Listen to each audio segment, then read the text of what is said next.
Hi everyone, Dale Shadbezian here with the folks at Complete Payroll Solutions. Hi everyone, how are you doing today?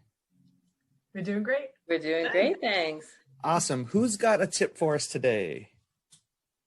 Well, I Julia? can start. Yes, I can definitely start. I'm excited to talk about the employee retention credit. I do want everyone to know that Complete is charging a flat fee, unlike some of our competitors that are charging 8% of the credit. Please go to our website, learn about the ERC. Even if you're not using us, we want you to know about it. We want you to know the credits are available and what it means. And I'll also include some links to send to you so that people can go to our blog and check it out. Awesome, thank you. Stephanie, next. All right. So I want to talk about some changes with the American Rescue Plan Act and how it affects employee benefits. So some nice changes for employees. First, my favorite change is the change to dependent care. So if you have any children that you are paying daycare or dependent care cost, previously you could write off up to $5,000 of your income pre-tax to pay for these costs. We actually increased that now to $10,500. So that's a huge jump of the amount of money you could pre-tax out of your paycheck to pay for daycare costs. I was really happy about it because I know daycare can be so expensive. So that was a nice change. And if you have dependent care at your work, just ask the HR department to make that change for you going forward for the year. Another great change to COBRA is that any involuntary terminations from April to September can actually, your COBRA premium can be subsidized. So if you're involuntarily terminated or your reduction in hours, your full COBRA premium can be subsidized. Your employer can pay for that and then will be reimbursed through a tax credit.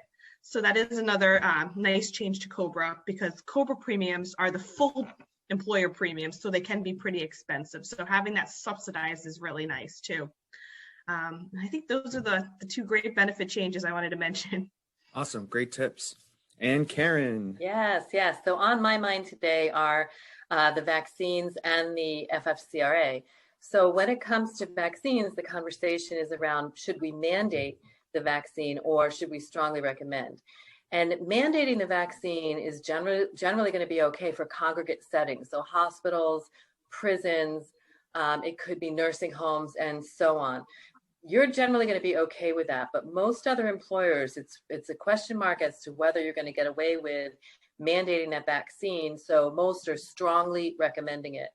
Now, people who are not getting vaccinated for a number of reasons, maybe they're afraid to, maybe they've got an underlying medical condition, or they have a strongly held religious belief.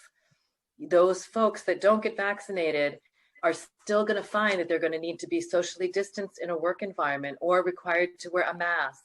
And the employer may have to get into an interactive dialogue with the employee to see if they can reasonably accommodate an employee coming into a work environment, potentially spreading a lethal virus to other employees.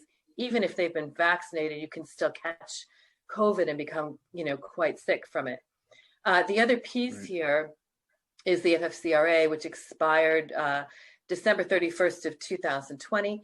The feds have extended it on a voluntary basis until September 30th, 2021. And what that means is you can allow your employees to go out of work if they need to quarantine, if they're sick with COVID, if they're going to get a vaccine, if they have after effects from a vaccine.